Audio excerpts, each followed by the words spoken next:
Well, here we are again. It's Friday. Nice. What am I talking about again today? Oh, yeah. How to be like the best in flight instructor in the world. And welcome to the superpilotish channel. My name is Graham Wilson. I'll be talking about how to be a great flight instructor by using empathy in my basement. So, yeah, I was like, I was trying to think, like, what was it? What really makes a good flight instructor? Maybe with the flight instructors that I've had before, or any kind of instructor, a driving instructor, teacher at a school, something like that. And so it's like, I kind of figured out that it's like I got to the conclusion of it's actually a bit of, well, you got to have some skills, but of course, but the one thing that they don't teach you anywhere is that you got to have some empathy, and maybe you might have to develop that if you want to be good at instructing. So yeah, and it was like, so how do you do that empathy? So empathy is now people always get that kind of mixed up, the difference between empathy and sympathy. So sympathy is like, oh, you poor thing, oh, something like that. Most pilots don't have a whole lot of that. But empathy is like being able to put yourself in someone else's shoes, or how are they feeling right now, or what would I be thinking if I was doing that? So I guess the way that you would develop empathy is that you'd have to figure out that everybody in the world's got all different perspectives on things. Now, it starts off when you're like a teenager and you're kind of self centered. You think, oh man, if everybody in the world was just exactly like me, the world would be a great place, right? Well, no, it wouldn't. You gotta kind of have a little mix of everybody out there. Everyone's got their own little strengths that can help out society. So you got to realize that there's other people. Now that's at a teenager, you're kind of dumb, and then you smarten up over the years, and you're like, oh yeah, there's all kinds of different people out there, and there's all these different perspectives. So to get what works on one student might not work on another student, and just to show you how there's people have different perspectives about things. I was thinking about the idea. Scott Adams talks about this idea of one was it two movies, one screen. So there can be two people watching this one movie, and they're kind of getting to, because of the different perspectives and the way that they think, it's they kind of getting two messages, two different messages from this one movie. I actually have an example of that where well, I'm a pilot, right? So of course you got. I even put Maverick down here because I'm feeling very Maverick today. And I was one of the first dates I had with my current girlfriend was that I just figured, well, I'll invite her over and we can watch Top Gun, right? I mean, if she doesn't like to joke around and she doesn't like airplanes, maybe she's not the one for me, or at least she has to be neutral on airplanes. So she said, "Oh yeah, I love that movie." I thought, "Wow, a chick that likes Top Gun, that's all right." And then I found out later after talking to her was that she told me, it's like, "Oh, I used to watch that over at my friend's house all the time when I was a kid. They had a VHS tape of it. And we watched it all the time." And I was like, "But you said you don't really like airplanes that much." And she said, "No, like they thought that Top Gun was like a very romantic movie. It was like, so the girls were watching it as like, oh, the girl falls in love with the pilot. And they all, they ride off into the sunset on the motorcycle." So like, meanwhile, I'm looking at it, I didn't think of that as like some romantic movie at all. It's just a bunch of cool flying. So there's a good example there that I've witnessed that you can have totally different perspectives on that. And here's another one I'll give you. I'll give you a little example of how maybe this is a little test. If you're watching it, what do you think? So here we go. Bring out the old whiteboard again. And we're going to have a car crash here. Don't worry, no one was injured in the production of this. You know what? I think let's make it a minivan today. We're going to have a minivan made here, Chrysler Pacifica, made here in Windsor. So Chrysler Pacifica. There we go. Look at that. One stylish minivan. Look at that. Oh, let's get the sliding door on the side. Okay. Maybe we'll get the door here too. Actually, that's starting to more look like a Woody. I don't know. Anyways, hey, Gray, hey, Mona Boomer. And yeah, so here we go. We got our minivan and we're driving along here. Maybe it's going fast, maybe it's going slow. And you stumble across, the minivan hit some dude. Okay, so the minivan actually it was like one of those giants that live in Antarctica or something. But so, anyways, we got an accident here. Oh no! So the minivan is there. It stopped, and then we got the guy there lying on the ground. Hey, are you okay? Okay, he wakes up. He's fine, but he's just a little bit dazed. We don't want to be too gruesome here on the Super Pilotish channel. Okay. Hey, Dan. And so you can have different perspectives on this whole situation, right? Now, let's just say, we'll say, okay, whose fault was it? Well, okay.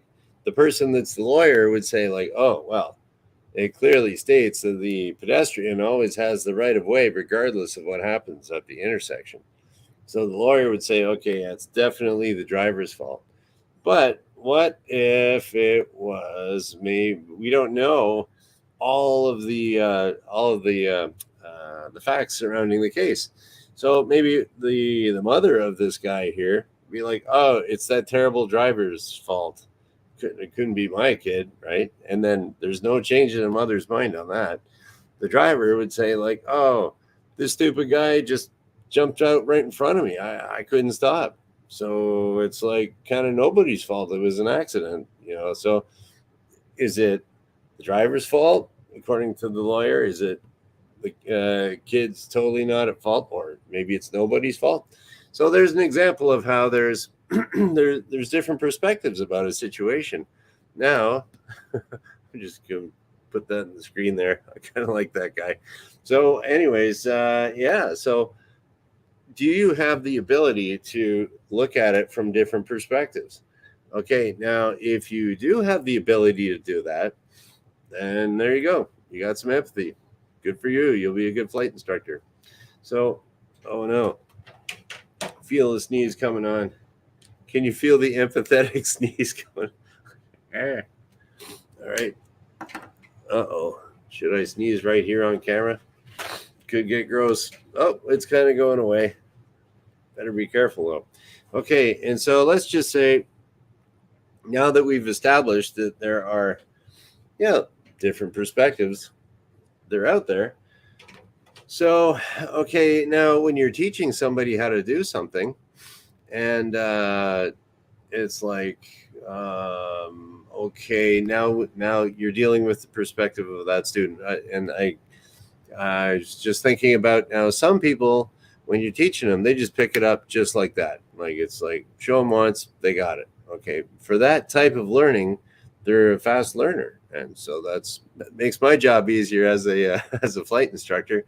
But what if maybe they might be able to do the flying involved, but maybe they just don't pick it up that much, and you'll see that with if I'm training someone to fly that's like a truck driver or a kid that grew up on a farm with tractors and stuff and mini bikes, they just pick it up. They're not afraid to move controls. They're just right in there doing it.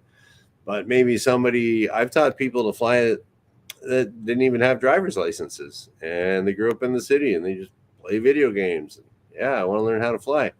That works too, but they might be a little slower at picking up the manual dexterity things. So, okay, as an instructor, you can't expect everyone to pick it up like Maverick because he's so awesome, right? But anyways, so you got to kind of adjust your training styles for that. Another big difference is difference between men and women. It's like there are differences in teaching them. You can, I think I've mentioned it here before that you know, just in general, there's always exceptions to the rule, but women take things a little bit more personally than guys do. So, like, oh, here's a great example. I was gonna maybe not use this example. Well, yeah, okay, I guess it will. So, this is gonna be controversial, but that's okay. It's only my friends watching here, and there's 30 people. So, let's just say some guy sees some girl over there and says, "That girl is fat." Whoa, you don't say that, right? So for a guy, in a guy's perspective, that girl's fat. It's like, okay, then you get the guy say, well, what's your definition of fat? Is it BMI? Is it percentage fat content? She might not be. Or you're talking obesity. And what's the definition of that? So you can, that's kind of like engineers would think like that. What's your actual definition of that? And oh, hey, Kafuk and a Harold cheeseburger. So it's like that. And so the guys would be thinking like, okay, someone says, yeah, she's fat. Okay, what's your definition of fat? What do you mean by that? And then stuff like that. Whereas most girls would take that as like, why do you hate her? Or it's like, I look like her. You're calling me that? And it's like, no, I said something. I said a fact. So there we go. So there's little things that you can take differently between a guy and a girl. And if you're teaching, where you can say, we're going to have to work on that landing. A guy will be like, yeah, I know, it sucked. And the girl might be like, you hate me. It's like, no, it was just like, yeah. So you gotta be careful with that. The people do take things differently. And or you could even do things with different people with different cultural backgrounds and stuff. That's becoming a lot more prevalent now, as we're becoming more multinational, or whatever you want to call it, multicultural. That in the old days, it was just white guys learning how to fly, so they could all teach white guy style. And then but then now there's like everybody around the world's learning how to fly everywhere all the time. So there's some universal things that work, but you got to kind of watch it too. That I had one guy, I was teaching him. He was from Lebanon, and he was like, apparently over there, like, owls are really bad luck.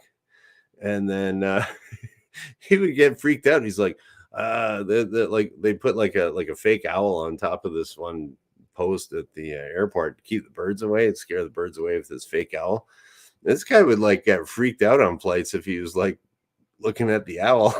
It's like, it's gonna be a bad luck. It was gonna be a bad luck flight today because I was looking at this owl. And I was like, what?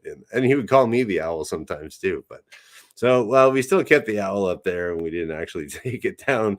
But I actually turned the owl into a joke. So it's kind of like I brought down his fear of the owl that's over there. So sometimes it's easier to joke around if you're on good terms with your student than climb up a pole and take down an owl, and then everyone complains because the birds are crapping on their planes. So so there's that. There's another guy I was teaching. He was an older guy from India, and I don't know what the school system's like over there now, but it's basically the teacher has all the power. You just shut up, you do what you're told. You're not there to think. You're there to get the information, memorize it, put it back on the paper. There you go. That's your education in India, like back in the 70s or whatever, when he was in school. So he was funny. Like he'd be like, what would you like me to do, sir? Like, what do you mean, man? Sir. Ooh. I mean, it's kind of cool getting called sir here and there. But I'm like, okay, I want you to take the plane and fly around 360 degrees all the way around, 45 degrees angle of bank. You can pick whichever side you want, right or left. Well, which way would you like me to turn, sir? You can just turn however you want, right or left. Your call, your decision. But what would you like to do, sir? Like, dude, you got to make a decision here.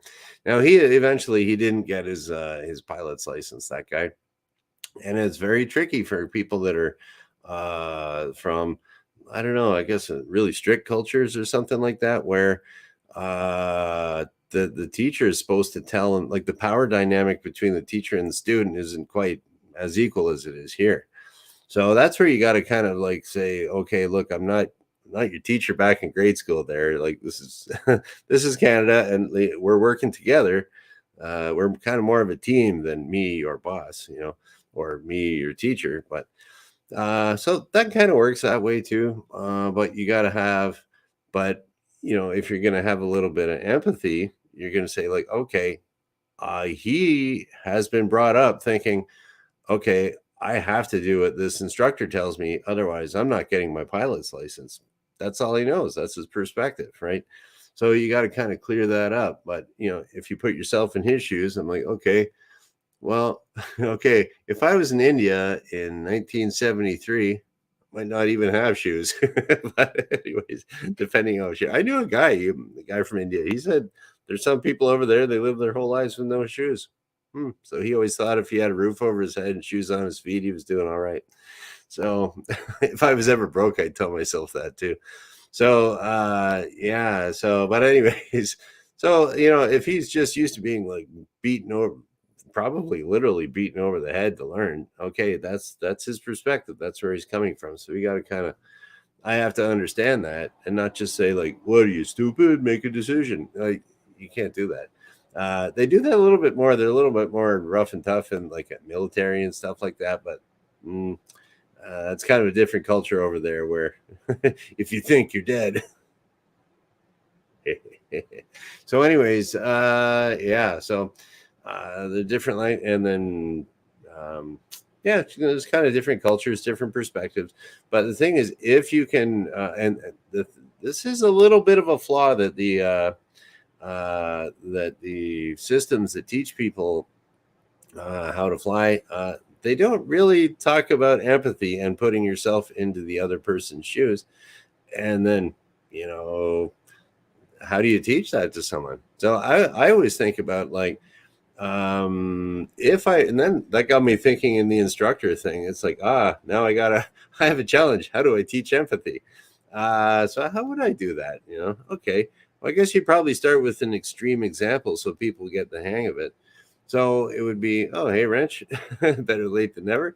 And then, so, you can kind of put yourself, just imagine whatever you like, there's probably someone that hates it. And then whatever you hate, someone loves that. Like, for example, I absolutely love, pizza. We'll use a hamburger and fries. Okay. Now, so I'm going to develop empathy. I'm going to teach people how to understand empathy with hamburgers and fries. So, okay. So here I got my hamburger. I'm thinking maybe cheeseburger. Okay, we'll have a cheeseburger in honor of Harold over here, and cheeseburger. We'll throw some bacon on there too. So it's an awesome burger. It's pretty fattening, whatever, but it tastes fantastic. You feel like garbage after eating it. Boy, does it taste good. So you got your burger, and then you got your fries there. We'll throw some ketchup on it today. Maybe no gravy. I'm watching my waistline. So anyway, so we got like the super awesome burger and fries, and ice cold Coca-Cola there with all the caffeine and sugar just to shoot that insulin through the roof. So anyways, there we go. I love that. That's fantastic. That's a real treat. I don't do that too much. So it's like, okay, there's that. Now you go to the other, and this is like, and the fries are cooked in lard, good fat lard. Yum. So you're going to talk over to the vegan over there, and they hate that. They can't stand it. They might like the Coca-Cola. That's okay for them, maybe.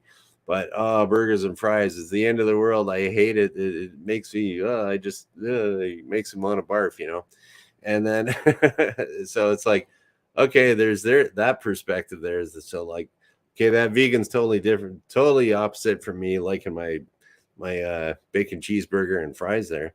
But then Okay, maybe there's somewhere in between the where they absolutely hate everything. Maybe there's something in between there. So it'd be maybe the vegetarian is there, and he's like, the vegetarian's a little lax on the thing. Yeah, we'll just take the patty off of there. I'll have like a veggie burger with no patty on it. Good enough. And lard, I can live with a little lard here and there, because I always find vegetarians, they're kind of on a sliding scale depending on how they're feeling that day. And they get really defensive if you ever ask them, "Hey, why are you a vegetarian?" "Oh, you hate me." No, no. See, that's another thing too. So you ask a vegetarian, "Why do you do that, man?" And some people like, it's my religion. I'm like, cool. you know, I'm Indian, man. What do you want? We're not supposed to eat that stuff. And then the parents go away and they hit the buffalo wings on the weekend. But so anyways, the oh, what was I talking about there? Oh, burgers and fries. So there's kind of like a sliding scale of burgers and fries and stuff. And then so maybe someone doesn't totally hate everything about what you're eating. Maybe they only eat half of what you're eating they don't like, something like that. So maybe that's not the best example of perspective, but if you can think of like the exact opposite, like and believe it or not, like that's a hard concept to get your head around. That like say like I think flying's fun, and I like airplanes and stuff like that. Some people absolutely hate them. They don't want anything to do with them. And then there's other people that are just like, they don't even think about airplanes. So there's the other perspective in there too. So of course, anyone that's learning how to fly, they're all airplane nuts anyhow. But or I could just think of anything. Bicycles, and it's like, oh, I hate bicycles. I love bicycles. Oh, there you go. You get everyone. Oh, everyone should just get rid of their cars and ride bicycles all over the place, right? And the car guys are like, "What? I got to get rid of my GTO? Are you crazy?" So you got the totally different there, and then there's some other people in the middle, like me, like, well, I mean, I like to save money by not driving too much. So I'll walk over to the grocery store. I don't know. Be nice to have, a lane, a sidewalk to go there. Oh, I got sidewalks. I'm good. But dedicated bicycle lane. How much is that going to cost? Now you get into all this other stuff. But there's some people that are absolute.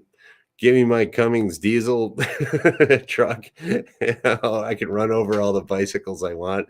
And then the bicycle people are like, ban everything except for bicycles that are made with fossil fuels. Okay, whatever. We need a wood bicycle. Yeah, there we go. Who knows? But yeah. So there we go. That's the secret sauce to, or the secret to like being a good, basically just getting along in this world is if you can put yourself into the shoes of someone else, or like where is they coming from. And before I actually here we go. Let's do this here. Ooh, I get to use my StreamYard here. Yeah, so Wrench is saying here he thinks empathy means different things to different people. Well, Wrench, you're the engineer, so I went to the I went to Wikipedia and dictionary, and it's like empathy. Well, some people they confuse sympathy and empathy, but empathy is, you could be a psychopath and be very empathetic because you're like, I like killing people. You're all nuts and you should be in jail. But you can understand someone else's perspective, and then they're a better victim. That's a terrible example, but anyways, that's an example of bad empathy. And so yeah, I'm just gonna go through here, and that's about it. Get your empathy on if you want to be a good instructor, and you can do that by just imagining the exact opposite of what you like, and realize that someone's out there like that, and then there's like different shades of gray in between. So yeah, I'm just gonna go through our little what do we got? Go through our little comments over here. Here we go. What do we got here? So Gafuk is asking, should a non-mechanic, I think, be taught to pilot? I think you mean, oh yeah, B. Yeah, so should a non-mechanic become a pilot? It's kind of like, like being a bus driver or something like that. Do you have to know how to fix a bus to drive a Greyhound? Or did that go out of business? It went out of business in Canada anyways during the pandemic. But yeah, so you want to be a bus driver, you don't need how to fix it. You have to know a little bit about it. And for an airplane, anything that is a little bit extra than the bus driver, you will be taught that anyways. So yeah, so sure. Should a non-mechanic be taught? Sure, absolutely. It's really just all about the motivation of, like, do you want to learn how to fly, and do you do you want to, like, blow all that cash? So okay, what else we got here? Okay. And Wrench is referring to the $100 cheeseburger. It used to always be called like the $100 hamburger, where you fly to an airport, cost you $100 to fly to an airport and get a burger and fly back. But I think nowadays it's probably up to about a $300 hamburger for most places. Okay. Okay.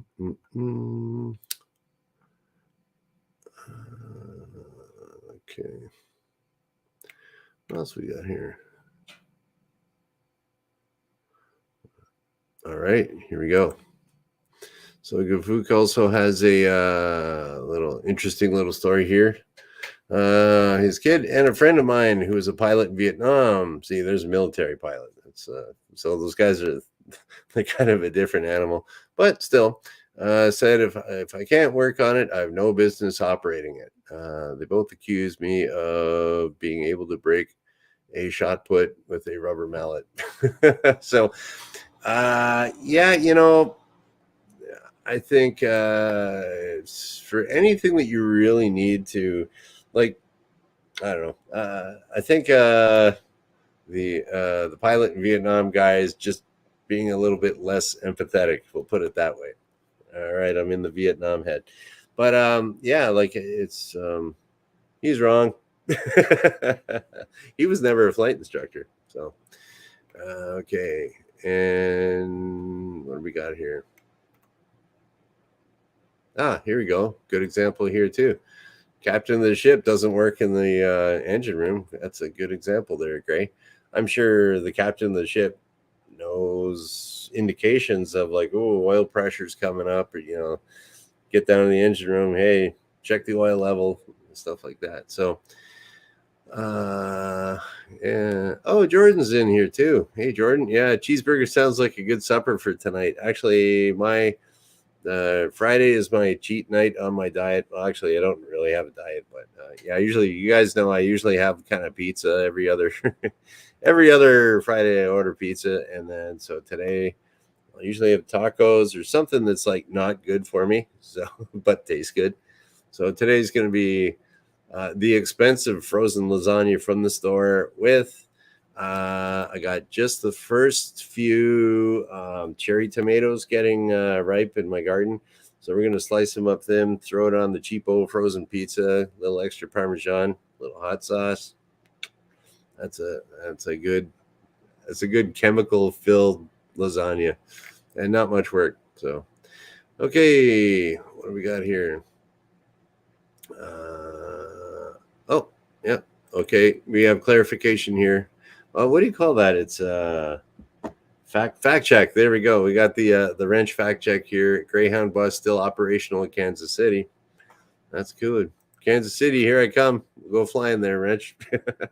So, anyways, yeah. So that's about it for today. And get your empathy on and become a better instructor at no matter what you do, or better coworker, whatever. So, and eat your cheeseburgers. So, anyways, yeah, that's about it. I guess we'll kind of shut her down. And you guys have a fantastic weekend. And thank you for watching.